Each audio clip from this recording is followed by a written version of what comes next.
Bom, pessoal, de 21 horas e 2 minutos dá para a gente começar. Eu sei que está muita gente entrando aqui, já nem cabe mais na tela, tem duas telas, mas é normal. Nós vamos dar início a uma noite muito especial, que na verdade são duas noites, duas noites especiais em que nós estávamos conversando esse tempo aí, e Niles Alexandre, vou apresentá-lo, né? Quem não conhece, Niles Alexandre, foi uma coincidência muito grande ele ter o mesmo nome meu. Eu não sei de que família ele é, mas tem a mesmo nome que eu, uma raridade. No Brasil só tem quatro Niles, né, Niles Alexandre? Deve ser. Quatro Niles. E, então, nessa coincidência, ele é aquela pessoa que é um filósofo nato. Ele é um filósofo nato, aquele cara que no dia que se formou na faculdade disse: Poxa, eu devia ter feito filosofia na faculdade. Ou seja, o filósofo nato. E ele vai nos brindar com uma possibilidade maravilhosa, que é a de estar nadando com ele nas praias, nas altas e profundas águas em que ele nada. Ele gosta muito de filosofia ocidental, filosofia americana. É um leitor inveterado, aqueles leitores que deviam ser disciplinados de tanto que lê. Nunca vi um negócio desse. O camarada é capaz de ler Game of Thrones, é capaz de ler como é Senhor dos Anéis, um livro, Deus de misericórdia. Mas o filósofo bom é assim, aquele que lê muito, pensa muito, interage muito. E eu agradeço a Deus pela. Eu ia agradecer aqui, Niles Alexandre, pela oportunidade que você está dando para a gente de aprender, de discutir, de conversar, de debater. É muito bom para todos nós, para mim também, né? Porque todo dia que ele está aqui, a gente ou conversa de filosofia ou de filosofia, né? Sempre assim. E é muito, muito, muito lucrativo para mim, né? Dia de domingo, dia de quarta, a gente está sempre navegando nessas praias aí. Então, bom demais. E por fim, pessoal, a gente vai aqui também. Mas antes disso, ele vai trazer a saudação dele, Em um dos inicial, colegas aconteceu. e vai explicar, Niles Alexandre vai explicar por que dessa aula. E quanto ele vai dizer também quanto vai cobrar, vai passar o Pix, tudo aí, né? Fala um pouco de você, da sua jornada e passa teu Pix aí, filho. Certo, boa noite todo mundo, como vão vocês? Bem, Tô bem feliz de estar aqui, né? Eu não esperava que, quando a gente pensou nisso, pela primeira vez eu não imaginava tanta gente. Ah, meu áudio tá bom, não tá? Tá ok? Ok. Então, eu estou fazendo graduação em filosofia na Universidade Católica de Brasília, à distância, né? Estou perto de concluir o curso. Eu concluo no início do ano que vem. O curso eu comecei ali em 2020. Eu já tinha... O meu interesse realmente em filosofia começou em 2012, quando eu tive contato... mais vendidos no Brasil saem de fábrica com a bateria Moura. Pode mudar, pessoal. Todo carro que aparece na TV é Moura? Um carro de comercial. Espera aí que eu vou achar aqui onde é. Mutar o pessoal aí. Então, vou mutar todos, vá, vou mutar todos. Vá, agora você desmuta aí. Pronto, vai lá. De novo, vá. Pode abrir. Pronto, Pronto. comecei meu interesse em filosofia em 2012, mas era uma coisa mais autodidata. Em 2020 eu decidi levar um pouco mais a sério, começar uma faculdade. E esse esse mini curso aqui, ele faz parte de um projeto de extensão da faculdade. O que é extensão? Extensão é quando a faculdade, a universidade, ela começa a servir além das fronteiras da própria faculdade. Então, por exemplo, isso aqui, né? Eu trazer conhecimento para uma comunidade, é a universidade servindo para o que está fora das suas fronteiras, né? Então, isso aqui faz parte de um projeto de extensão. E aí, conversando, né, vou chamar de pastor, porque fica um pouco mais formal, pode ser assim? Ou eu chamo de pai, que fica Não, não. mais familiar. Aí não dá, né? Não, chame de pastor que é melhor. Não é É, porque eu quero o título, não, é para poder diferenciar. Daqui a pouco eu estou falando Niles, aí ninguém sabe quem é. exato, Então, fica pelo menos difícil. aqui dentro, eu fico pastor para ter um nome diferente. É. Então, conversando com o pastor, a gente teve essa ideia, né? E o título do curso é Ideias que Moldaram o Nosso Mundo. Posso já introduzir? Você quer falar alguma coisa? Você apresente aí sua formação, basicamente, quantos anos você tem, quantos filhos, diga o nome dos filhos, se são lindos ou não. Então, eu tenho 33 anos, sou formado em engenharia de computação, tenho pós-graduação na área de informática, trabalho nessa área, tenho empresa, é, sou casado, tenho 2 filhos, provavelmente todos vocês já devem ter visto pelo menos alguma foto. E, enfim, tô agora nessa jornada, né, desde 2020, cursando graduação em filosofia, espero concluir no início do ano que vem e continuar, quero fazer pós, etc., né, nessa área. Bom, então vamos continuar aqui, pessoal. Dá uma boa noite a quem está chegando agora, né? Já estamos com 42 pessoas, é basicamente essa hora que começa a chegar o pessoal, 10, 15 minutos. Boa noite a todos, a Natan, ao pessoal do Sul, que está com 16 graus, que corresponde aproximadamente a 38 graus aqui na Bahia. Não, 38, mais uns, sei lá, uns 24, porque o certo era vocês do Sul estarem com 8 graus, mas tudo bem. Ana Margarida, boa noite. A todos os presentes, boa noite. O curso se trata aqui de ideias que mudaram o mundo. Niles Alexandre já se apresentou. Eu vou fazer uma oração, mas antes de fazer a oração, eu quero agradecer a Niles Alexandre por essa disponibilidade. Graças a Deus que ele falou para mim. Eu sei que o povo aqui adora ler, adora estudar, come livro, come literatura. Então, isso aí foi um ambiente que casou a sopa no mel, né?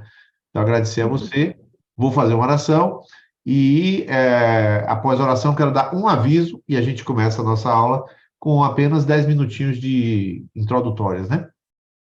Então, vou fazer essa oração inicial, que Deus abençoe esse tempo, que seja frutífero para todo mundo, né? Senhor Deus, muito obrigado pela oportunidade, quero te louvar pela vida de Niles Alexandre, pelos seus estudos, pela sua jornada de estudante, de leitor, de pesquisador, a sua jornada também como família, como homem de Deus. Eu muito agradeço ao Senhor pela oportunidade.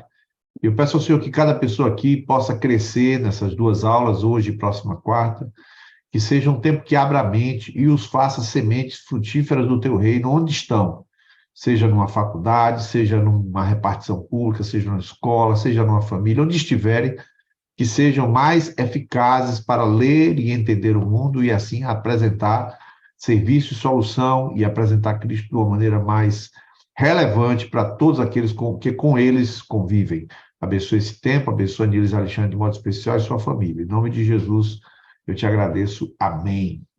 E aí, pessoal, agora já que a gente vai começar, queria falar o seguinte, aqui tem um chatzinho, né? E vocês podem digitar qualquer pergunta ou no meio assim, ó, não entendi isso, pode colocar que eu vou fazer as anotações, né? Eu estou aqui com alguma disponibilidade aqui para fazer a anotação e também para projetar um PowerPoint, tudo isso aí, para dar todo o suporte e quem vai falar ele, eu vou também anotar tudo que ele escrever, né? E está sendo gravado para que a gente também possa disponibilizar, não só ele, disponibilizar para várias pessoas que estão ligadas a ele, mas também a gente também ter acesso para tirar todas as futuras dúvidas naquilo que faz necessário. Deus abençoe. Jogue duro aí, Niles Alexandre. Boa aula. Sucesso. Amém. Então, eu quero começar com uma pergunta. De onde vêm as ideias que circulam na nossa sociedade? Vamos primeiro pensar em ideias. Ideias como, se vocês puderem até, acho que está todo mundo no mudo, né? Então, eu mesmo vou falar. Vou dar alguns exemplos. Feminismo, globalismo, socialismo, conservadorismo, liberalismo, ciência, inteligência artificial, justiça, bioética. São múltiplas ideias com as quais a gente tem contato, seja na mídia, seja nas conversas, seja na escola, na universidade, na igreja, em múltiplos ambientes, essas ideias circulam. E muitas vezes a gente não sabe de onde essas ideias vêm. Mas uma pergunta talvez mais importante ainda é, de onde vêm as nossas ideias? Às vezes a gente vê certas ideias dessas, as que eu citei, como coisas externas a nós, mas muitas ideias a gente já absorveu dentro de nós e a gente nem percebe mais que aquilo veio de algum lugar. São coisas que a gente já dá como certo. É como um peixe que ele não consegue enxergar a água, né? Ele já está lá, na água. Então, se um peixe pergunta para o outro, como é que está a água hoje? O outro vai responder, não entendi o que é água. Ele já está lá, aquela é a realidade dele. Então, muitas vezes, nós já damos como certo e acreditamos em coisas que, na realidade, houve um longo processo para se construir essas coisas nas quais estamos acreditando. E essas grandes ideias que depois se espalham na sociedade e se tornam hegemônicas, se tornam senso comum, sempre essas grandes ideias surgiram de grandes conflitos humanos. O que eu quero dizer com conflitos humanos? Pode ser conflitos entre humanos, mas principalmente conflitos internos. São pessoas, geralmente gênios, que têm conflitos interiores, têm questões, perguntas, que dedicam a sua vida a responder essas perguntas. E a resposta a essas perguntas se tornam, então, essas grandes ideias, essas grandes soluções que se espalham, primeiro, em um círculo pequeno, vamos dizer assim, numa elite. Então, vamos pensar um gênio filosófico que dá uma solução para esse conflito. Então, o entorno, os leitores daquele filósofo aceitam, percebem a genialidade daquilo e aceitam aquilo, e aquilo começa a se espalhar aos pouquinhos na sociedade, ao ponto de se tornar um padrão em que todos concordam, e às vezes nós nascemos num ambiente em que essas ideias já são dominantes e a gente não consegue nem imaginar de onde vem. Porém, as grandes ideias, elas também têm grandes consequências. Eu vou dar alguns exemplos aqui durante a exposição, né?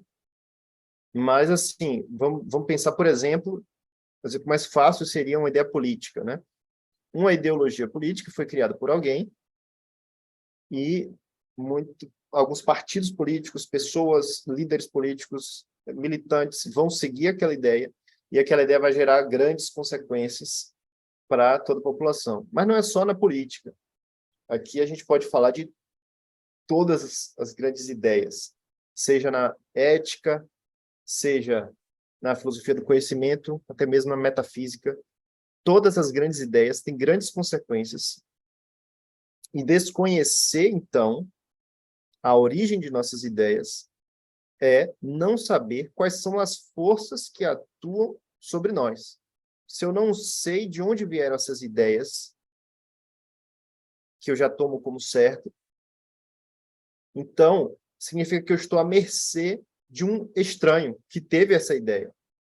Eu sou, em certo sentido, um escravo de outros, porque eu não sou capaz de sair, vamos dizer assim, do peixe sair da água, né? O peixe não consegue sair da água. Então, a gente não consegue olhar para essas crenças, olhar para essas coisas, né, que damos já como certo, e olhar com um distanciamento para poder dizer, não, eu concordo com isso, ou eu discordo disso. Nesse sentido, então, conhecer essas origens é se libertar. Né? Porque se desconhecer é estar à mercê de um estranho que pensou por mim, então conhecer é ser livre. E quem diz isso não é eu, né? A primeira pessoa que disse que conhecer é ser livre foi o próprio Jesus Cristo, né? Conhecereis a verdade e ela vos libertará. Então, o processo de estudar a história da filosofia, estudar a filosofia, é também um processo de liberdade. É um processo de conhecer e é um processo de liberdade. É um processo de liberdade interior. E a ideia desse curso, né, as ideias que moldaram o nosso mundo, é justamente tentar, pelo menos um ensaio dessa libertação pelo conhecimento. Então, vamos tentar aqui fazer um exercício de história da filosofia, só que a história da filosofia é um assunto que muitas vezes pode ser muito entediante, né? Porque os filósofos muitas vezes pensaram em coisas muito chatas para a maioria das pessoas. É claro que eu gosto de filosofia, quando eu leio elucubrações metafísicas, né, de filósofos antigos, eu fico apaixonado, aquilo ali desperta muito meu interesse. Então, o que eu preciso fazer aqui, né, e espero que eu consiga, é fazer uma história da filosofia, porém com foco na influência desses pensadores no nosso mundo atual. Seja numa influência do ponto de vista material, digamos assim, ou seja, aquelas ideias elas mudaram coisas reais no mundo, ou seja, influências no nosso modo de pensar. Então, para fazer isso, a gente precisa primeiro pensar qual é o mundo que a gente vive, né? Esse mundo que a gente vive, ele tem um nome. O nome é pós-modernidade. Então, hoje a gente está vivendo nessa era, a era da pós-modernidade. E a palavra pós-modernidade, ela faz referência a uma outra palavra, né? Nela mesma. É uma palavra composta. Você tem pós, que é o depois, e você tem modernidade. Então, perceba que o paradigma do nosso mundo atual é a modernidade, mas não estamos na modernidade. É importante perceber isso. A pós-modernidade, ela é uma reação à modernidade. Então, se a gente quer falar sobre pós-modernidade, obrigatoriamente a gente precisa saber o que é a modernidade. Porque a gente não tem como conhecer a reação sem conhecer a ação, né? Toda ação gera uma reação. Então, como é que você quer discutir assuntos pós-modernos se você não sabe a quais questões a pós-modernidade está respondendo? Existe um motivo para a gente ter chegado até aqui, né? Então, quando a gente vê coisas muito estranhas, como, por exemplo, um homem barbudo que coloca um vestido e, a partir desse momento, você é obrigado a chamar ele de mulher e aceitar que ele entre no banheiro feminino e mostre o seu instrumento de urina para crianças, meninas, e você não pode reclamar disso. Isso é um câncer, digamos assim, né? Uma coisa bizarra que apareceu na pós-modernidade, mas como é que você vai conseguir combater algo assim se você não sabe a origem do pensamento pós-moderno? E como você vai saber a origem do pensamento pós-moderno se você não entende o que é a modernidade? Então, a minha ideia com esses dois encontros é começar falando sobre o projeto da modernidade. Vejo que eu usei uma expressão, projeto da modernidade, né? A modernidade ela é um projeto. E depois eu vou fazer um comentário maior sobre isso no final. Então, eu quero começar com o projeto da modernidade e eu gostaria de, no próximo encontro, falar sobre a reação à modernidade. Entrar realmente em temas de pós-modernidade que serão um pouco mais contemporâneos, né? O próximo encontro. Então, esse encontro, a gente vai começar falando de filósofos mais antigos. Eu vou me esforçar muito para não dar aqui uma chuva de informações, digamos assim, inúteis ou entediantes, mas eu peço que você faça um pouco de esforço para se interessar, né? Mesmo que possa parecer entediante para aqueles que não têm tanto interesse assim em filosofia. Então, para a gente falar de modernidade, vamos começar com um contexto de onde surge a modernidade. O contexto é o seguinte: a modernidade ela é dada como começando no século XVI, né, mais ou menos. Essa data varia, certo? Alguns historiadores colocam para frente, outros para trás. Século XVI, eu estou falando do ano 1500, né? O que a gente tinha naquela época? Do ponto de vista da filosofia, a gente tem o esgotamento da escolástica. O que é escolástica? Era a filosofia cristã medieval. O auge dessa filosofia cristã medieval, da escolástica, está em São Tomás de Aquino, que viveu ali em 1200 e alguma coisa. E depois de São Tomás de Aquino, eles continuam fazendo, digamos, seguindo o método de São Tomás de Aquino, mas aquilo se esgota em um intelectualismo totalmente estéril. Então, as pessoas começam a discutir coisas absolutamente sem sentido, como a gente costuma dizer, né? Discutindo o sexo dos anjos, né? Discussões totalmente irrelevantes que não vão a lugar nenhum. E então existe essa, na época, depois passou a ser chamado de velha filosofia, né? A escolástica num esgotamento total. A gente também, naquela época, Renascimento, ali na Itália. O Renascimento é um resgate, né, do pensamento clássico, ou seja, da Grécia Antiga e Roma Antiga. Então, as pessoas já não aguentam mais aquele mundo que eles estavam vivendo, ultra-religioso, o clero completamente corrompido, a filosofia cristã totalmente estéril. Então, as pessoas começam a olhar novos caminhos, né? Olha para o mundo clássico que foi redescoberto.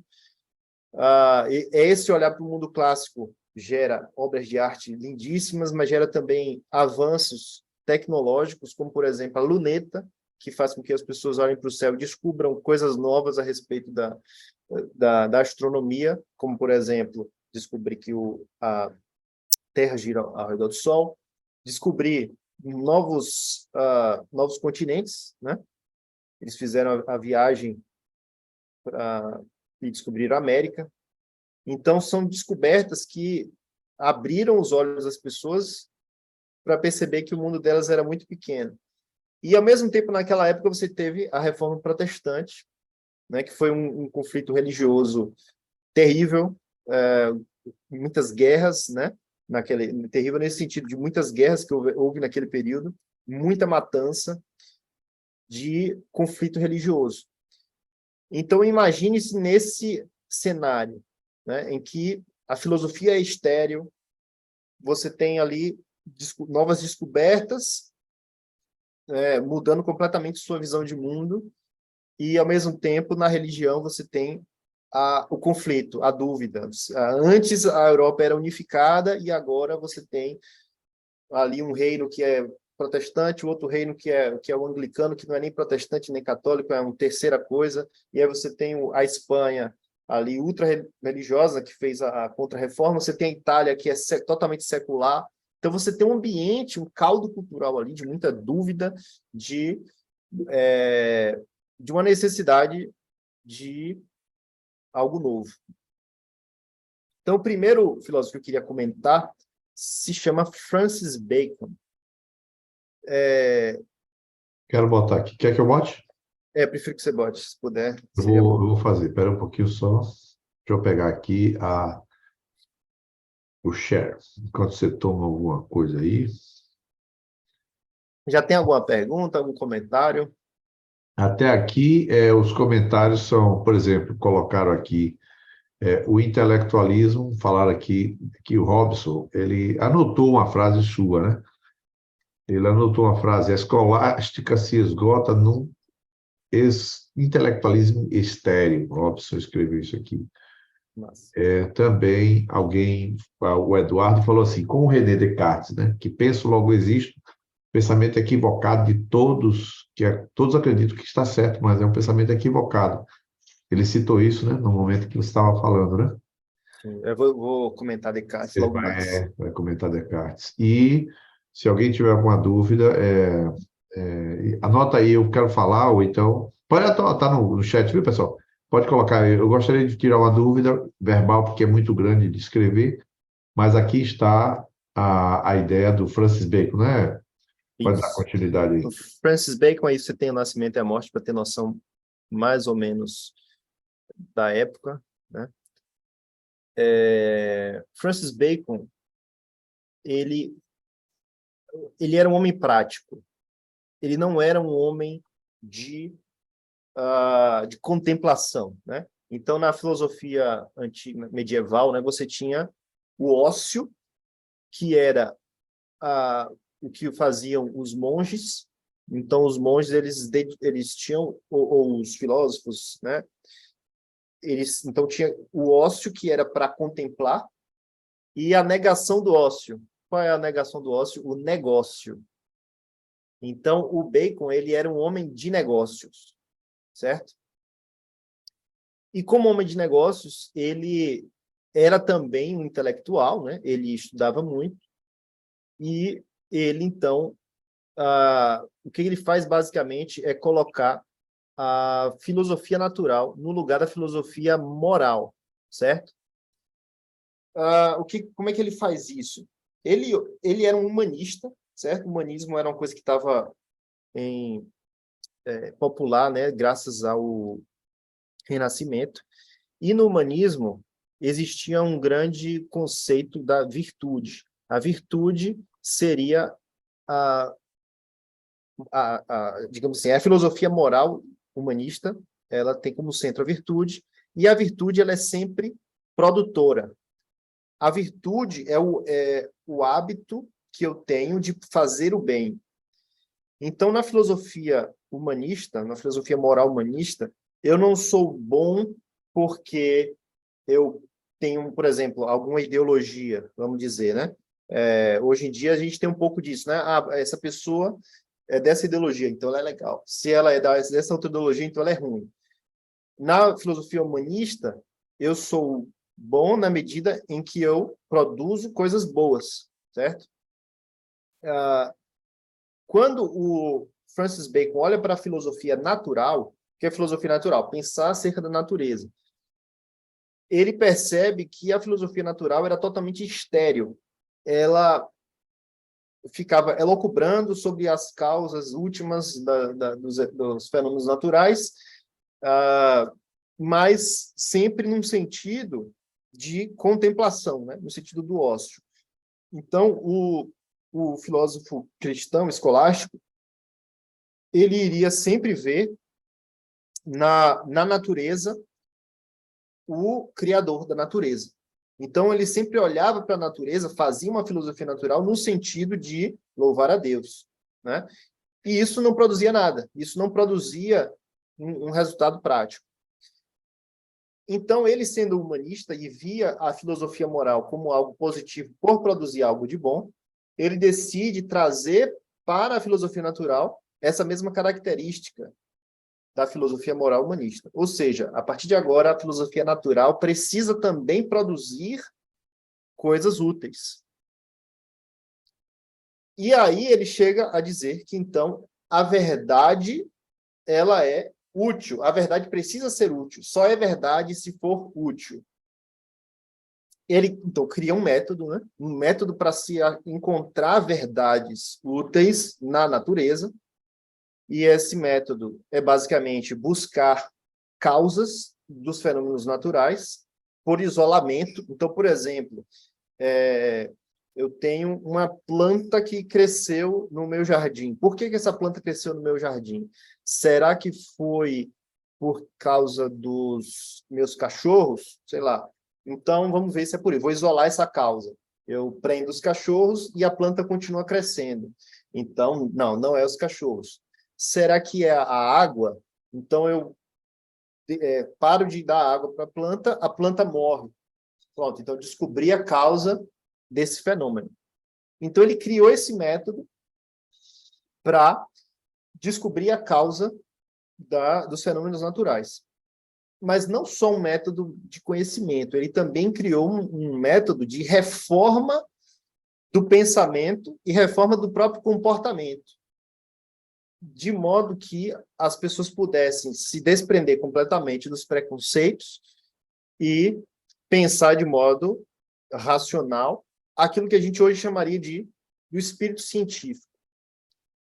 Então, o que acontece? Basicamente, Francis Bacon, ele criou aquilo que nós chamamos hoje de ciência. É interessante porque, na época, era chamado de filosofia natural, né? Não tinha uma separação entre filosofia e ciência ainda. E, antigamente, os filósofos... Até hoje a gente pode dizer isso, né? Na filosofia, você tem... Cada filósofo, ele tem um projeto de explicação total, né? Então, você vai ver... Aristóteles, ele tem na física dele, ele vai explicar os fenômenos físicos, na metafísica ele vai explicar outra coisa. Então ele tem um sistema. Aí quando vem um novo filósofo, ele cria um novo sistema explicativo. O Francis Bacon, ele não faz isso. Ele cria um projeto que será executado por outros. Ele diz assim, não, esse é o método, então agora pessoas precisam se dedicar a esse método. A partir de agora, então, se torna não um projeto de um indivíduo, mas um projeto de um coletivo. Um cientista não é uma pessoa que ela dá uma explicação sobre o mundo todo. O cientista agora é o cara que descobre esse material aqui que foi feito, né, essa parte do copo. Pense num celular. Isso aqui é uma coisa de uma complexidade absurda, que a gente não tem nem noção. Cada LED desse aqui, ó, esse aqui são vários LEDzinhos, né? Um LED desse é uma tecnologia extremamente avançada. Isso é um pontinho aqui. E o touchscreen? Quantos cientistas para gerar isso? E o botão? E o som, né? Isso aqui sai som. E os dados móveis. Então, isso aqui é um artefato de uma complexidade absurda, que são milhões de pessoas trabalhando, cada um em uma coisa bem específica. A pessoa nem estava pensando no celular quando criou o LED, ou quando criou o diodo, que depois se transformou no LED. Ele fez uma coisa específica, não, descobri isso daqui. Aí o outro conseguir pegar esse conceito científico e transformar em um artefato. E isso vai... Em um trabalho coletivo, essas coisas vão se somando, e aí o que acontece é que a ciência ela evolui não como a filosofia era antes. Antes era uma escala aritmética, né? Você ia somando aos pouquinhos. A gente tem agora uma escala geométrica, né? A coisa vai dobrando e dobrando e dobrando, então você ganha uma tração que... se você pegar, por exemplo, vamos pegar de Moisés, dos tempos de Moisés até Francis Bacon, você tem uma mudança tecnológica muito pequena. De Francis Bacon até hoje, você tem uma mudança tecnológica e científica, talvez, assim, 1 milhão de vezes maior do que a mudança que houve de Moisés até Francis Bacon, né? A gente você pega um intervalo aí de 6 mil anos, e 6 mil anos talvez seja um pouco exagerado, mas ainda assim é verdadeiro. Vamos pegar... 5.500 anos. 5 mil anos, né? 5 mil anos. Pega um intervalo de 5 mil anos... E depois os 500. E o intervalo dos últimos... Não vou botar nem 500, dos últimos 100 anos, né? Porque a coisa é geométrica, a coisa se multiplicou de uma maneira completamente inimaginável. E o Francis Bacon, ele escreve uma das suas obras, se chama Nova Atlântida. Ele imagina um futuro em que a tecnologia vai estar completamente avançada, e aí ele cria essa utopia, né? É um mundo perfeito, e aí ele começa a descrever as coisas, imaginando tecnologias, né?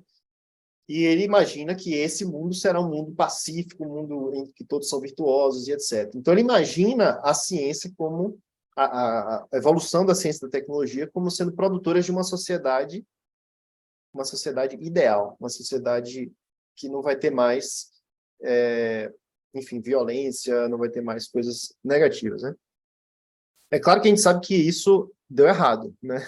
Mas depois a gente pode comentar, depois eu pretendo comentar um pouco mais sobre esse dar errado, mas ele acertou no sentido de que aquele método que ele criou iria criar realmente uma sociedade completamente nova, baseada na tecnologia. Hoje, a gente está chegando ao ponto, né, de computadores, né, de programas de computador, que chegam a ter inteligência, né?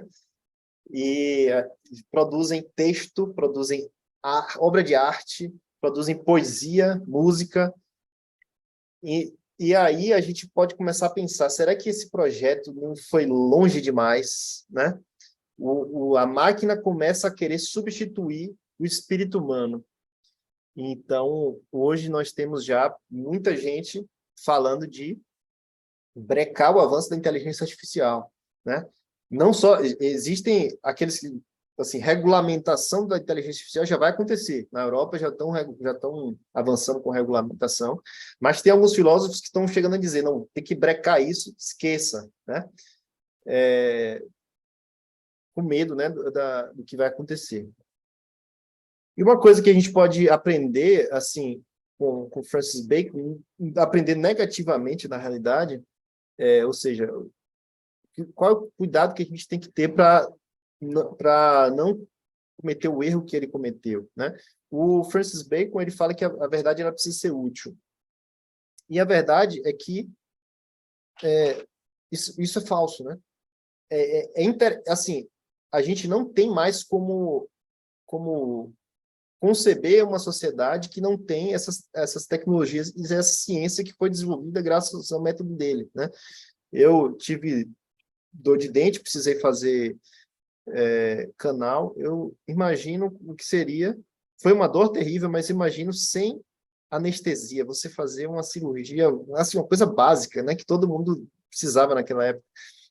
A pessoa tinha que, né, ser amarrada, todo mundo segurar, enfim, uma coisa básica que é um canal. Agora pense na mortalidade infantil, que praticamente acabou, né, doenças que foram erradicadas, as comunicações. Então, a gente está completamente dependente da tecnologia, a gente não consegue imaginar uma sociedade sem isso. Porém, esse pensamento do Bacon, ele acaba levando todos nós a esquecer de contemplar, a esquecer de se maravilhar. O Bacon, ele reage a isso, né? Ele olha para o ócio e diz, não, o ócio é estéril, vamos pensar no negócio, vamos pensar na utilidade. Então, a gente que agora tem à nossa disposição todos esses artefatos, todos esses conhecimentos gerados pelo negócio, acabamos ficando presos a ele, né? Rolando a tela do celular no Instagram e completamente preso na distração, né? No Netflix, seja enfim, no trabalho, a gente pensando sempre no dinheiro, que é algo útil, né? E perdemos a capacidade do ócio, perdemos a capacidade de contemplar. Então, quando a gente fala então de Francis Bacon, a gente precisa pensar nessa dicotomia, né? Tudo aquilo que foi conquistado graças à ciência, mas também aquilo que foi perdido. E é muito difícil a gente se desprender, né, do mundo do negócio para conseguir contemplar. Podemos fazer algumas perguntas aqui? Sim. Aqui foi colocado aqui por Jackson, quando ele falava, você falava do desenvolvimento, né, que ele previa uma sociedade, e também você falou sobre em 100 anos, foi muito mais, exponencialmente mais do que o desenvolvimento desde o Egito, né? E notando que até hoje não se sabe como foi que as pirâmides foram feitas, né? Nem as pirâmides dentro das selvas dos astecas, dos maias, que é pior ainda, ou aquelas pedras que subiram lá para cima de Machu Picchu, né? Sim. Então, a tecnologia, mesmo com essas coisas que a gente não sabe explicar, a tecnologia hoje é muitas vezes maior do que em todo esse tempo que houve, né? Por mais que não se saiba como formou as pirâmides, mas se tem um celular e se tem uma inteligência artificial. E Jacques colocou assim, ó, a própria inteligência artificial que chegou ao público geral do ano passado é uma revolução inimaginável há 10 anos atrás. Agora, Viviane pergunta o seguinte: por que o espírito humano e não mão de obra humana? Aqui você estava falando sobre o espírito humano, foi quando você disse que a tecnologia ela produz obra de arte, inteligência, coisa e tal. Aí você falou sobre. Entendi.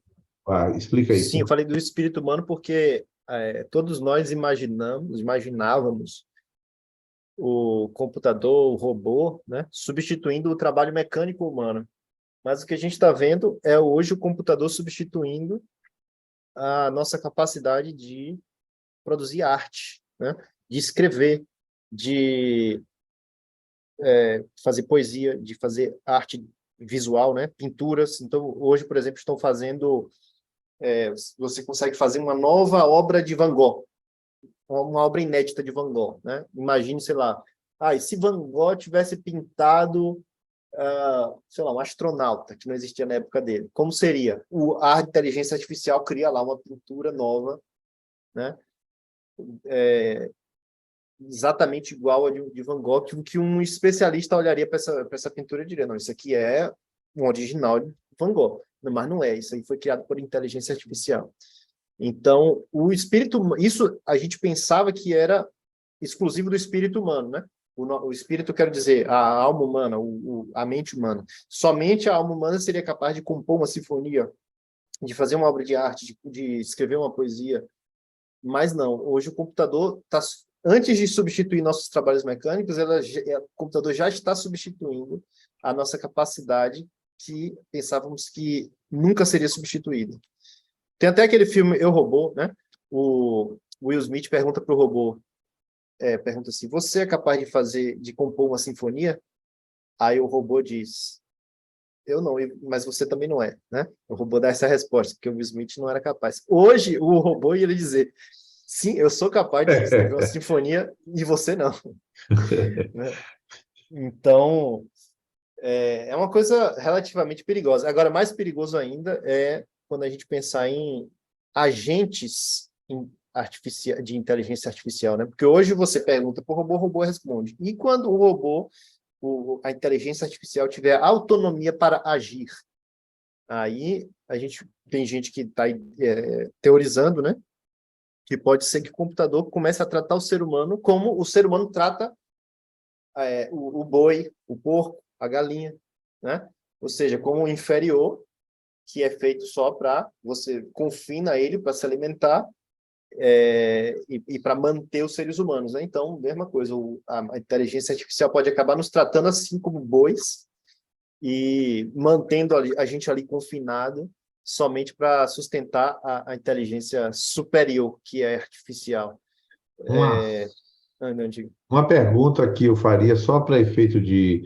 Você usou a linguagem do ócio. Explica um pouquinho o que é o ócio, porque o ócio na tem várias nomenclaturas, né? A filosofia, o ócio é uma coisa. O ócio na empresa, por exemplo, o ócio criativo, são coisas diferentes. Mas na filosofia de Bacon, o que significa o ócio? São as atividades que...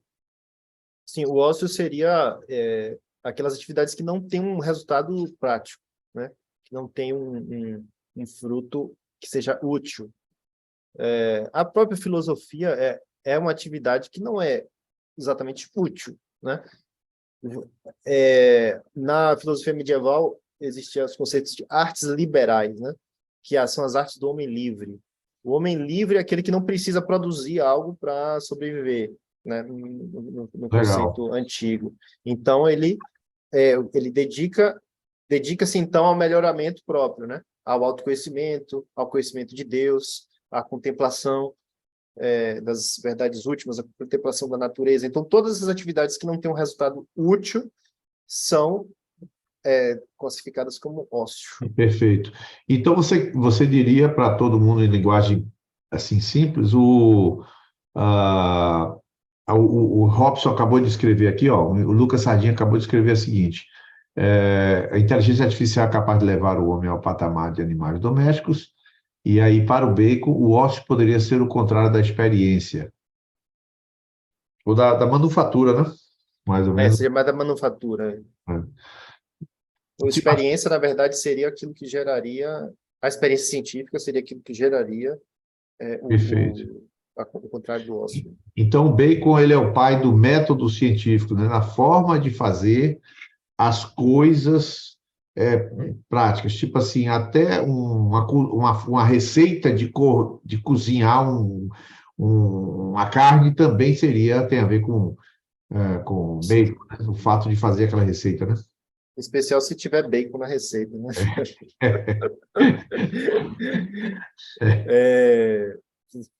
Essa foi uma ótima conclusão, né? Vamos pensar um pouco. O Outras tempo coisas. tá um pouco avançado, e é o que é bom, é ótimo, é bom que eu gasto mais tempo. Porque assim, eu criei uma lista de muitas coisas para falar, mas será bom se eu não falar tudo, porque é sinal de que a coisa está fluindo, né? É isso aí, perfeito. Então, comentar um pouquinho de Descartes, vou tentar ser bem breve, tanto em Descartes quanto em Thomas Hobbes. Descartes é famoso pela frase penso, logo existo, né? Então, de onde vem essa frase? Vamos falar logo assim. Essa frase vem de uma experiência do Descartes. Basicamente, o Descartes ele queria um método também. Então, Descartes e Francis Bacon estão preocupados com o método. Só que agora o método ele quer para outra coisa. Ele quer um método para ter certeza absoluta, certo? O Francis Bacon queria a utilidade. O Descartes quer a certeza absoluta. E como é que ele vai ter certeza absoluta? E aí ele diz, eu citei para vocês o ambiente, aquele caldo cultural de conflitos, de dúvidas, e ele diz assim, o Descartes, né, nas meditações metafísicas, eu acreditava numa coisa quando era criança, durante minha adolescência, juventude, eu tinha certezas absolutas. Quando eu cresci, vi que muitas daquelas coisas que eu tinha certeza absoluta, na verdade, eram falsas. E então pense nessa experiência, né? De você ter certezas absolutas e de uma hora para outra todas aquelas certezas caem. Isso naquele tempo a gente pode pensar, né, em muitas formas disso acontecer, mas hoje também, né? E aí ele diz, então, beleza, eu tenho todas essas coisas que eu achava que era verdade, na verdade eram falsas. Então, em que eu posso acreditar? Ele diz, então, eu não posso acreditar nos dados dos sentidos. Os dados dos sentidos são audição, visão, etc. Né? Por quê? Porque muitas vezes elas me enganam. Eu olho para uma coisa, penso que é algo, quando eu me aproximo, percebo que aquilo, na verdade, era outra coisa. Né? Eu me confundo. Eu escuto um som, acho que é uma coisa, quando eu vou ver, na verdade, é outra. Então, eu não posso confiar nos sentidos. E ele começa a duvidar de tudo, duvidar de tudo. E se, na verdade, eu estiver sonhando? E se esse celular aqui for uma ilusão? E se tudo isso aqui é uma ilusão? Se eu estou... Imagine hoje, existe um experimento mental na filosofia que é bem ridículo, mas imagine que eu, na realidade, sou um cérebro dentro de um pote ligado a eletrodos em um computador, né? Imagine, igual Matrix, né? Matrix. Então ele tem essa experiência, começa a duvidar de tudo, e se tiver um demônio que está me enganando e tudo que eu estou vendo é falso, e ele começa a ficar nessa dúvida, que é chamada de dúvida hiperbólica, porque ele está duvidando de tudo, e ele chega à conclusão, peraí, tem uma coisa que eu não posso duvidar. Eu estou aqui duvidando. Duvidar é pensar, né? Então, se eu estou duvidando, é sinal de que eu estou aqui, eu existo. Para duvidar, precisa existir. Então, se eu penso, então eu sei que eu existo, né? E aí, o que o Descartes faz? Ele se inspira muito na matemática, né? O Descartes era matemático. Ele queria certeza absoluta e ele via que a matemática era capaz de produzir certezas absolutas. Então, ele faz o mesmo método da matemática na filosofia, ele chega a esse ponto, ele vai reduzindo, né, duvida de tudo, aí chega nesse ponto, não posso mais duvidar disso. Agora, eu vou, a partir daqui, construir as verdades absolutas, né? Então, ele parte desse ponto, a certeza da minha existência por causa do meu pensamento, né? E aí, a gente sabe que isso gerou, né, um problema que seria o problema do subjetivismo, né, que é essa coisa do sujeito que se isola do mundo e, enfim, e busca, né, a verdade apenas por meio da razão. O Descartes também, ele, por se inspirar na matemática, ele acredita que o mundo ele segue uma lógica totalmente mecânica, ou seja, todas as coisas elas são causadas por leis naturais e não existe liberdade no mundo material. Apesar de que ele ainda via as substâncias espirituais como livres, né? E aí, essa forma de pensar, ela domina completamente a filosofia na época.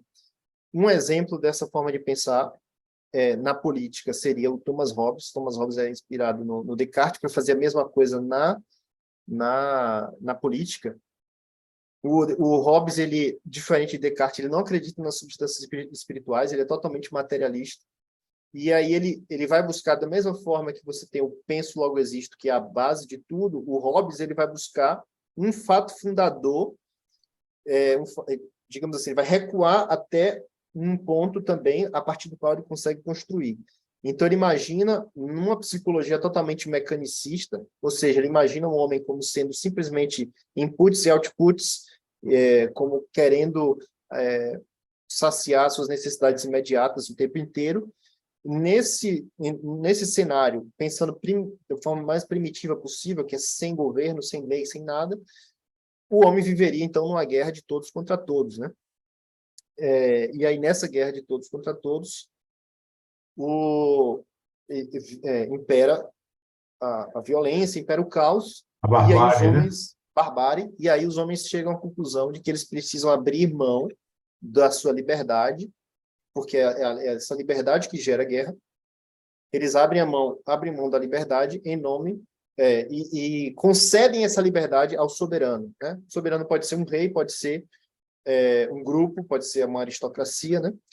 Então, dessa forma, o Hobbes ele justifica a soberania, né? Ele justifica o poder temporal, poder político, com base totalmente na lógica e na razão. O que era completamente inovador. Na época, você tinha aqueles reis que tinham direitos divinos, né? Que justificavam o seu poder com base em um suposto de direito divino, em autoridade divina que foi concedida aos reis. E ele coloca, não existe isso. Então, a autoridade é totalmente fruto da lógica, né? E ele diz, basicamente, qual é o grande problema do Hobbes? Ele acaba justificando que, assim, não há limites para os direitos do soberano. Então, o soberano, o rei, né? Ele pode fazer o que quiser, contanto que garanta a segurança dos seus súditos. E, na época, realmente, ele viveu um período de guerra civil, ele viveu essa guerra de todos contra todos, e isso, de certa forma, até justifica ele justificar, né, a ação autoritária de um rei, porque você vê uma situação de guerra, que é uma das coisas, assim, é o mal absoluto, né, a guerra. O homem faz qualquer coisa para garantir a segurança. Então, ele acaba justificando medidas totalmente arbitrárias, né, por parte de um rei absolutista, com base nessa lógica dele, né? Então, o que a gente também pode pensar um pouco aqui em relação a esses caras, né? Em primeiro lugar, é importante a gente pensar que essa posição, voltando um pouquinho para Descartes, né? Essa posição que o Descartes coloca do sujeito completamente isolado do mundo,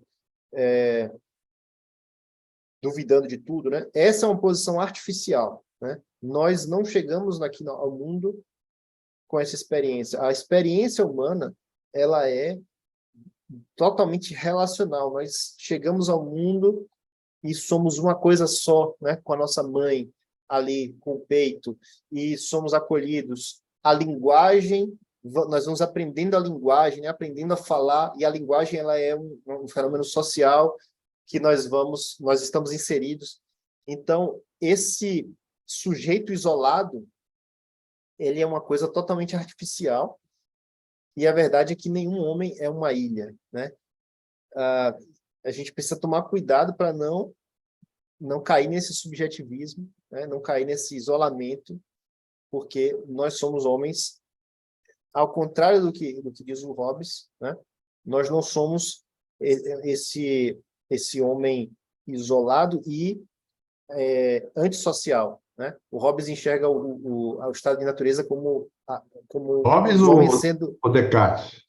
Aqui eu já estou misturando. O Hobbes ele enxerga o homem como sendo antissocial, o estado de natureza. Ele é individualista, ele só pensa nas próprias necessidades, então ele entra em guerra, né? E aí você percebe que veja só, o Hobbes ele é um pessimista, né? Ele olha o homem como sendo essencialmente mal. O pessimismo ele tem vantagens. A vantagem do pessimismo é você ser realista, é você não se idealizar e não se frustrar com a idealização.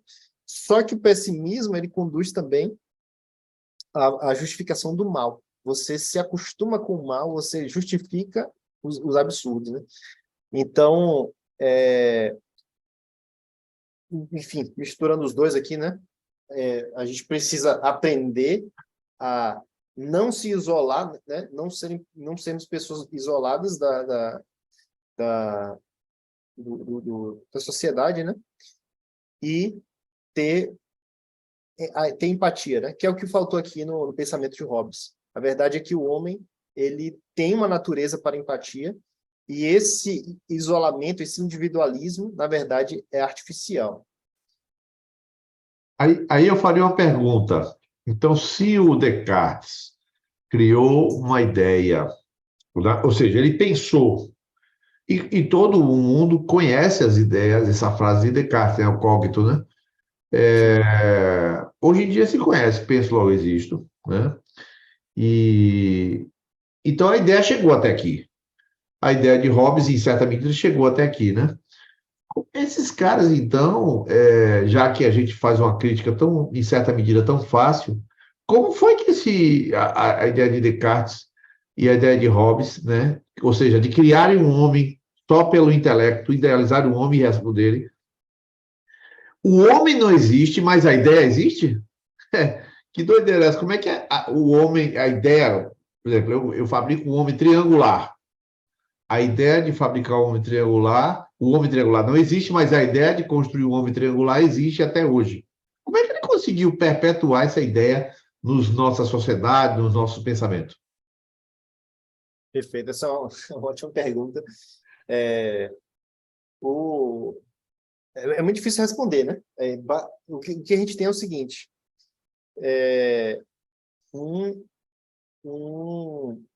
uma valorização excessiva da razão, né? Essa basicamente é a característica desse período, né, iluminista. Então a gente tem aqui Descartes, ele funda essa nova corrente filosófica chamada de racionalismo, da qual fazem parte outros também, como Spinoza e Leibniz, mas não só eles, né? As pessoas começam a ver, então, nesse racionalismo, ou seja, em raciocinar tudo a partir da razão, uma forma, primeiro, de alcançar certezas absolutas, né, como o Descartes queria, mas também uma forma de se libertar. E vou tentar explorar um pouco mais isso ao longo dessa próxima hora. Existe um grande ideal de libertação por meio da razão. Uau! Tá, vamos continuar que eu vou explorar um pouco mais isso Ótimo. depois. Só para pegar carona, então.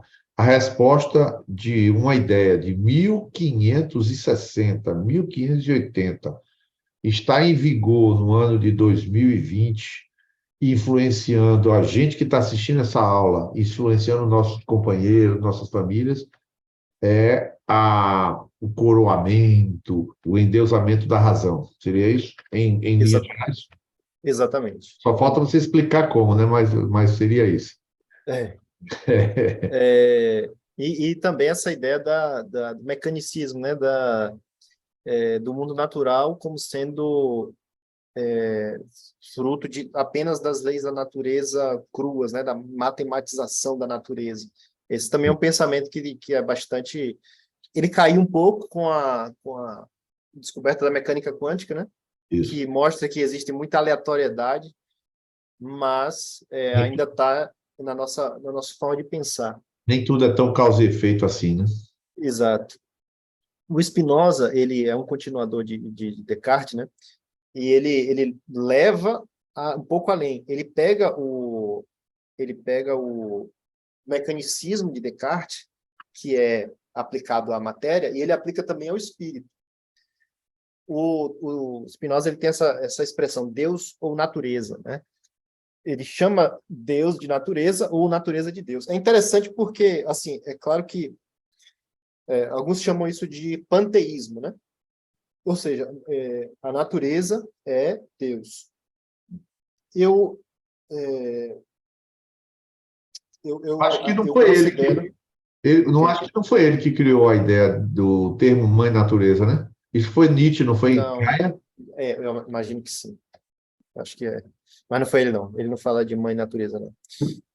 Alguns podem enxergar nessa expressão Deus ou natureza uma redução de Deus à natureza. Mas não é bem isso, né? Porque quando nós falamos natureza, a gente imagina as plantas, os animais, os rios, mas não é disso que ele está falando. Natureza ele chama a totalidade da realidade. Então, o que Deus ou natureza quer dizer é o seguinte: Deus está na totalidade da realidade, inclusive na realidade material. Então, de certa forma, Deus sustenta todas as coisas e ele está em todas as coisas, né? Ele é onipresente. Então, Deus está nesse copo também, né? De certa forma, isso aqui é uma extensão de Deus. Eu sou uma extensão de Deus. E o que o Spinoza vai dizer é que todas as coisas, elas derivam do Deus imutável, e aí ele diz que existem atributos da divindade, né? O atributo extensão, que chama, o atributo material, então seria derivado de Deus. Existe também o atributo pensamento, que seria o espírito, né? O humano, que também é derivado de Deus, e ainda ele vai dizer que existem outros atributos que nós não temos acesso, que também são infinitos atributos. Deus tem infinitos atributos, né? E todos eles são derivados de Deus. E de certa forma, isso não é novidade, né? Isso me lembra muito o hinduísmo. O hinduísmo tem aquela expressão namastê, né? O Deus Isso. que está em mim saúda o Deus que está em você. E é bem essa ideia de Spinoza, né? Porque o meu espírito, na realidade, é uma extensão de Deus e o seu espírito também. Então, aqui é Deus conversando com Deus, né? Essa é a ideia hindu. A diferença do Spinoza é que ele vai aplicar o mecanicismo também ao espírito humano. Então, ele vai dizer que Deus é imutável, Deus seria as leis fixas da natureza, então todas as coisas que acontecem, elas são diretamente derivadas dessas leis da natureza, e Deus não interfere nisso, né? Então, como você tem as fórmulas matemáticas, tudo deriva disso. Com isso, ele vai negar, por exemplo, a possibilidade do milagre. Ele vai negar a pessoalidade de Deus, né? Ele diz que Deus não é pessoal, ele não é uma pessoa separada. E o Spinoza era judeu, ele é a primeira pessoa que faz crítica bíblica. Isso é interessante. Ele como judeu, ele pega a Bíblia e vai relendo o Antigo Testamento e vai dizendo que tudo aquilo é linguagem figurada, porque, na realidade, não existem milagres, e a Bíblia foi só escrita por homens, né? É interessante que ele foi a primeira pessoa a dizer isso. É importante também dizer que interpretar a Bíblia com linguagem figurada não foi ele que inventou. Isso não é uma coisa que a gente tem que evitar, até porque isso tem a idade de Cristo, né? O primeiro a fazer isso foi Filo de Alexandria, que era contemporâneo de Cristo, e ele foi, assim, essa tradição ela foi absorvida nos primeiros cristãos já, né? Você vai ver, por exemplo, em Santo Agostinho, Isso. esse tipo de interpretação. A diferença de Spinoza é que ele vai dizer que essa é a única explicação, né? São Tomás de Aquino diz que Deus fala por meio de palavras e acontecimentos, né? Por meio dos fatos. Ou seja, Deus faz um milagre e esse milagre comunica algo. Então, a gente pode pegar a Bíblia, segundo São Tomás de Aquino, e dizer, não, esse milagre realmente aconteceu e esse milagre significa essas coisas, né? O que o Spinoza vai dizer é, não, esse milagre não aconteceu. Eles inventaram essa história só para dizer essas outras coisas, né? Então, ele nega a literalidade de certas partes da Bíblia para ficar só com a linguagem figurada. E ainda tem uma consequência que é muito importante aqui, que ele, ao dizer que Deus é as leis fixas da natureza e nós somos apenas derivações disso, ele diz que não existe, então, livre-arbítrio, né? Você não pode falar, por exemplo, em certo e errado, em nenhum tipo de justificação para as ações. E aí, ele vai derivar disso uma ideia de que, ao você perceber essas realidades, você se liberta das autoridades religiosas, você se liberta das imposições da sociedade, da moralidade, lembrando que a palavra moralidade quer dizer costumes, né? Mores costumes em latim. Então, moralidade significa são os costumes da sociedade, né? Então você se liberta das imposições da sociedade quando você compreende que na realidade você é um mero fruto de causa e efeito, né? De uma realidade imutável lá. E aí ele vai aplicar isso também à política, né? E aí ele defende muito a questão da separação da igreja em relação ao Estado, né? O que é algo muito positivo, assim, porque isso trazia consequências muito negativas. Ele vai defender, então, a democracia, assim, é um dos primeiros defensores da ideia de democracia. Mas, assim, o que acontece é que o Spinoza ele acaba criando uma teoria que ela é muito radical, né? E ela tem esse potencial libertador que eu comentei. Por que libertador? Porque ao você, teoricamente, aceitar os dogmas, digamos assim, né, do Spinoza, você se liberta das determinações da sociedade, você se liberta dos dogmas da igreja, porque os dogmas estão todos errados, porque eles, por exemplo, partem do pressuposto de que a Bíblia é literal, mas na verdade não é. Então, a partir da razão, o homem começa, então, a ter a esperança da libertação, né? A esperança da liberdade. E não apenas isso, não apenas se libertar das imposições, né? Dos costumes, das autoridades, mas também a possibilidade de criar algo novo. O Spinoza, ele, então, através da razão, ele faz essa defesa de um novo regime político, né? E, basicamente, tem um historiador que diz que todo iluminista radical, e nisso a gente tem que incluir, né, os revolucionários franceses que geraram um grande terror, né, na Revolução Francesa, todo iluminista radical era espinosista, né? Porque o Spinoza ele tinha essa filosofia um pouco mais radical, né? E, assim, o grande erro de Spinoza é essa certeza absoluta sobre coisas que não se pode ter certeza, né? A grande pergunta que eu faria para Spinoza é: como é que você sabe que os seus pensamentos, na realidade, são fruto de uma lei imutável de causa e efeito e que você não tem nenhuma liberdade sobre isso? É impossível você saber disso, porque a experiência humana é uma experiência de liberdade, né? É uma experiência de liberdade no sentido de livre-arbítrio, né? eu estou o tempo inteiro fazendo escolhas, o tempo inteiro, assim, sem parar, né?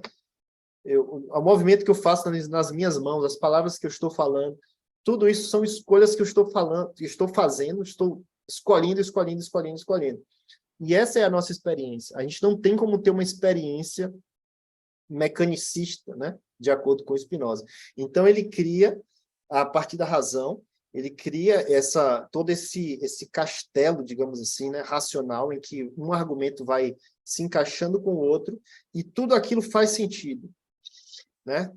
Faz sentido como um todo. E você olha para aquilo e diz, nossa, isso aqui é maravilhoso. Você cria um ídolo, né? Que é a razão, é um construto racional, é um ídolo que passa a ser adorado, e agora não interessa mais a experiência real.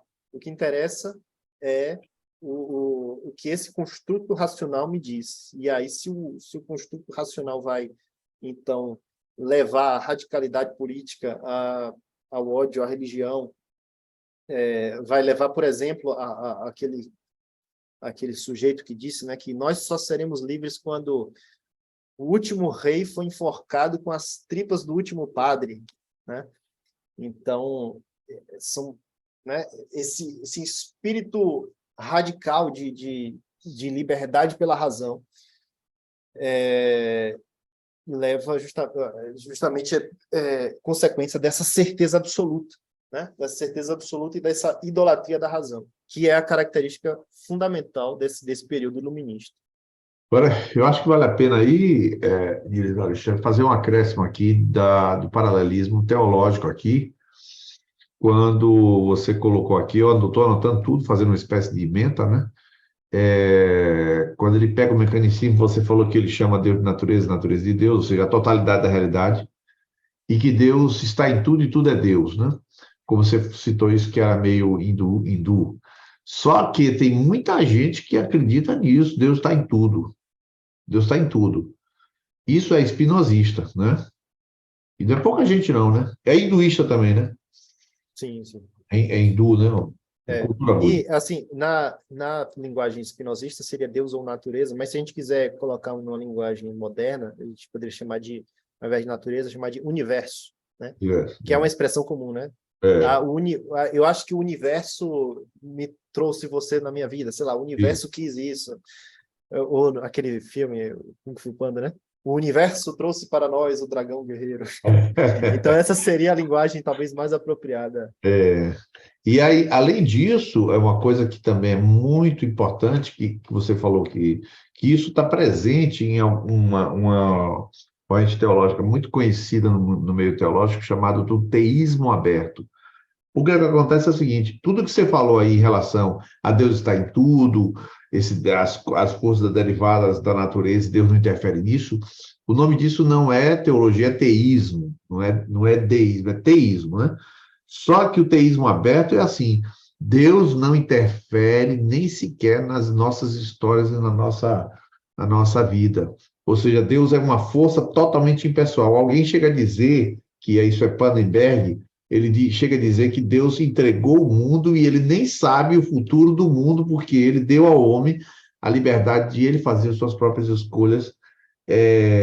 Agora, isso nega Spinoza, mas ao mesmo tempo confirma Spinoza no sentido da autonomia das forças da natureza, né?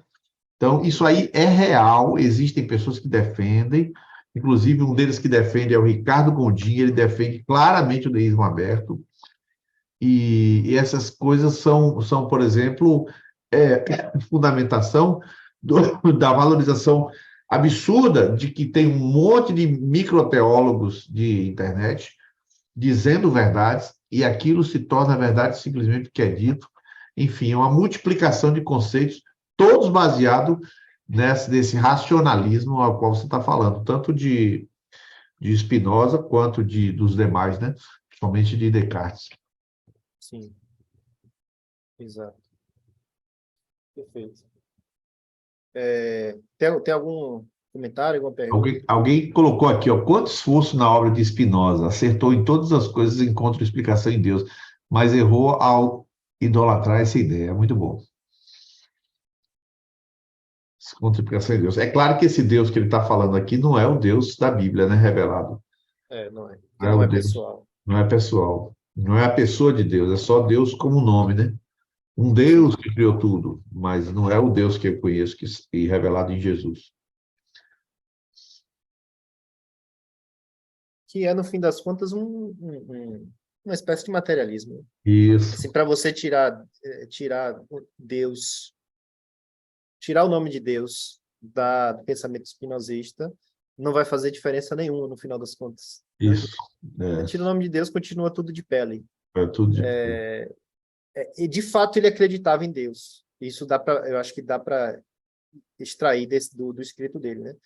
Mas o pensamento dele é um pensamento totalmente racional e que gera essa libertação de Deus, né? Ou seja, os homens, a partir de Spinoza, eles podem pegar o que ele escreveu, podem apagar o nome Deus e agora nós vamos nos libertar da igreja, vamos nos libertar